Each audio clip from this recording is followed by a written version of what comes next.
with how things are in the country, absolutely, Nigerians need all of the. I mean, it's not even it's not physical rest we need. I think it's just rest from all of this daily, issues we wake up to. I mean, that's what the kind of rest the Nigerians need. Just wake up and hear that something good happened. We saved money instead of missing money that some snake or some monkey gobbed. That's what we want to hear. That they fixed electricity. Maybe that day will come. Who knows? I think it's ironic you would mention that because there's currently a power outage because of a breakdown of the national grid. So people are not having as much power as they usually do. Even though, incidentally, I'm having more power than I usually do. No, we don't have as much. And my area is usually known for because it's like an industrial area. But these days I noticed that it's not as stable. So you can imagine those areas like Akpete and those people that have usually had. There are areas in Ibadan where they went like a year or thereabouts without power. That's serious. So people like that, I don't know what they'll be going through right now. Okay. Yeah. So we're counting down some of the top stories for the week.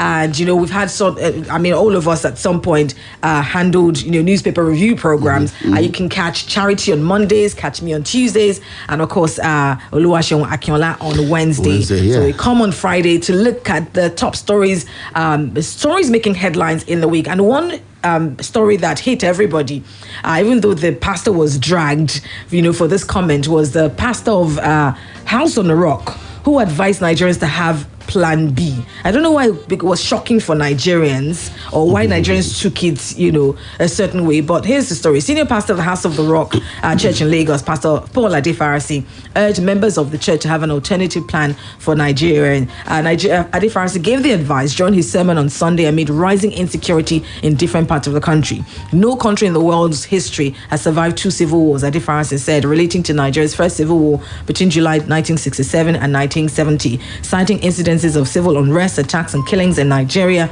Some security experts, politicians and ethnic groups have raised fears that the country might be going the path of another crisis. Adefarasi said the situation in the country threatens every human life. For those who may not know, we don't want to go into deep and looking at what he said, but what he basically said is you should have faith, but you should also have a plan B. Look at how you can find your way out of the country. What did you think, coming from a pastor who should be preaching and inspiring to his congregation?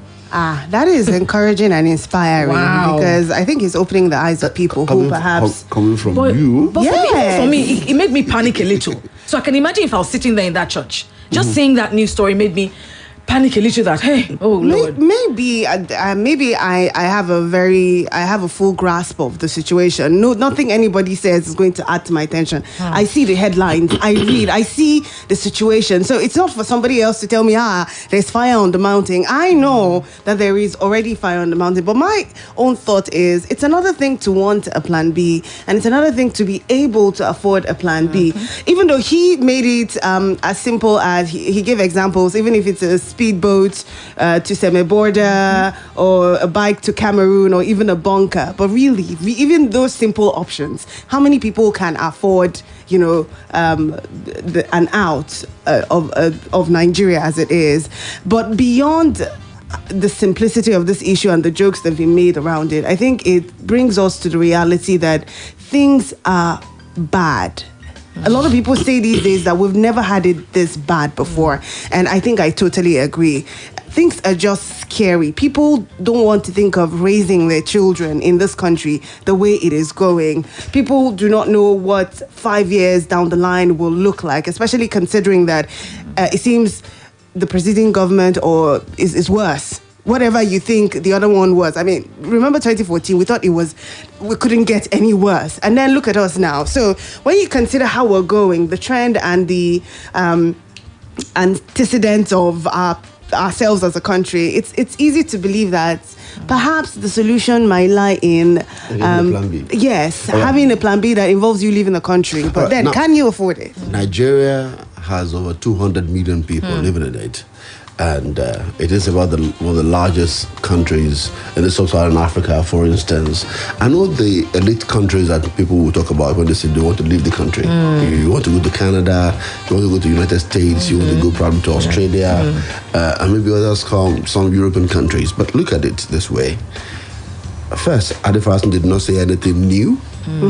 I remember that about 2 years ago at Edem Osai, in the studio, and we were discussing, and she said one thing she had noticed is that the conversation going on in the elite homes in Nigeria today is the escape plan of how to leave the country.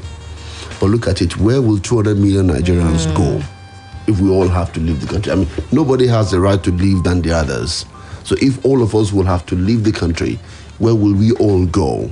That's one. Right. Second thing is that how many Nigerians, like you said, can afford to leave Nigeria and go to another country, even to South Africa, for instance, can pay all the money, involved in such relocation? How many Nigerians? Why would this country want to fold up, and then we want to disperse our people to other countries where they manage their own nation well? Why can't we think about managing our nations well?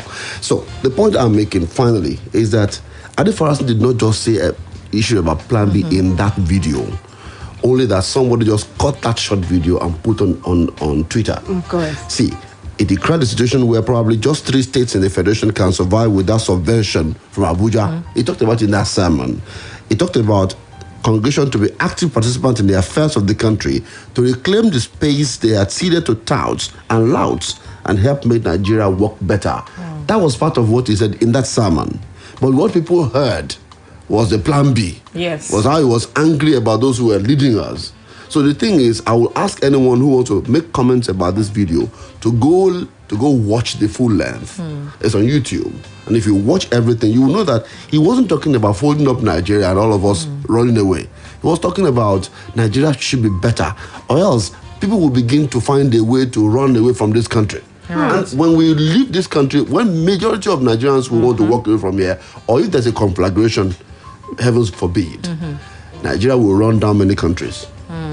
Absolutely. I mean, Okay. If we all have to begin to move away from here, we will run down Niger, we will run down Cameroon, we will run down the Republic. You know the thing, Sheo, no matter how many people are agreeing that an escape plan is the way to think, we all know that not everybody will leave, no matter how bad it is. Not everybody can leave. Exactly. So maybe say those who are not able to leave, what happens to them? They will stay. We had a president that was saying, was it not here that we debated the president that was saying if you cannot afford to pay for your children that are abroad, and bring them home. So that's the mentality. The mentality is those that can afford. Exactly. You can go. If you cannot, store, you have to stay here and suffer. You're on your own. For me, the better thing is for all of us to be aware that we need to salvage Nigeria. How do we salvage Nigeria? So that's the get thing. involved in politics. Get involved in whatever will make you to be sure that who you elect to be a councillor, local government chairman, governor. Well, that sounds simplistic because we all know that at the end of the day. Look, my darling, we are not involved. Many of us don't vote. We're not involved. We don't go for voting. We don't join political parties. We don't do anything. We just sit down. We want to collect money from politicians. I think there are processes that even get us to. There are processes before the voting. It's not the voting. The voting at the voting point, it is the options that they've presented to you. Exactly. No matter how bad, that is what you're voting. That's what I'm saying. Within the options not you've been given. presented to you. If the critical mass of our people, young people, get involved in the politics from the local area, they will make choices of those who are representing them at the party level. But we don't. We all stay at our homes. We watch African magic. And these are the young people that even want to go to Canada and leave the country. I totally agree that we need more involvement, especially of the young people. But one thing that is obvious, without doubt, is that running for political office in Nigeria and in most parts of the world, you need money. Exactly. So who are How the many people of these young that people have can afford money? You need some sort of money. I've seen people even whether run social for, status but all of it is around money. Yes. So how do we, when we say change this, it feels like I think it's harder than we make it seem. Like just get involved. It's definitely harder than that. If the critical mass of Nigerian people, young people, for instance, will say we want to go and join APC at Ward 7, this particular local government, and they say we are going to make choice. If there are many enough, if they have a critical number of people, they will not tell them to bring money before they can vote. And that's another thing we don't have. We don't have that unity, that until we get to that juncture. We will continue to suffer. How do we get to that juncture? It is all of us moving. Nobody will stay and say, let them move, I will join them tomorrow. No, everybody should move. Everybody should get involved. We also feel like, look at the NSAS period and how when young people wanted to come together. But then even when they gathered, when they gathered, look what happened at the end of the day. There were some people who just realized that, look, we can play this game better than you. And they were able to scatter that. Fifth columnist in their midst. There will always be those. So I mean, already knowing that there would always be people who would not want the people to succeed, who would want to scuttle this unity that you're advocating that we have. What chances do we have? Absolutely. Considering that these people are newbies, these old guys know how to. Hopeless? Are you guys hopeless now? I'm scared of you guys. Are you hopeless? It's not what is your hope? Let me say, what is hopelessness. your hope hinged on, Oluwaseun? On Nigeria. What is your hope hinged that on? we have people who love Nigeria enough to say that I have no other place to go. This is where I will be. What if I do not have the millions to get myself out of Nigeria? What do I do? So I'll wait until I die here? We continue to pray. No. Exactly. No. And your pastor said he has planned No. So I wonder who's going to lead with that prayer. Yeah, no. We have to do something about it. After all, the president is calling for yesterday. Yes, I was going to read that, which is here. Actually, let's go there because I mean, this conversation it takes more than just a few minutes. All right, President Muhammadu Buhari, on the other hand, pledged that his administration will deal with bandits to ensure that they do not create havoc against access to farms and food production. He spoke to reporters at the State House after observing the Eid prayer marking the end of the month-long Ramadan fast. Buhari assured that law enforcement agencies are working hard to regain confidence among Nigerians. Ongoing efforts to tackle insecurity. Buhari drew attention to the series of meetings held in recent weeks.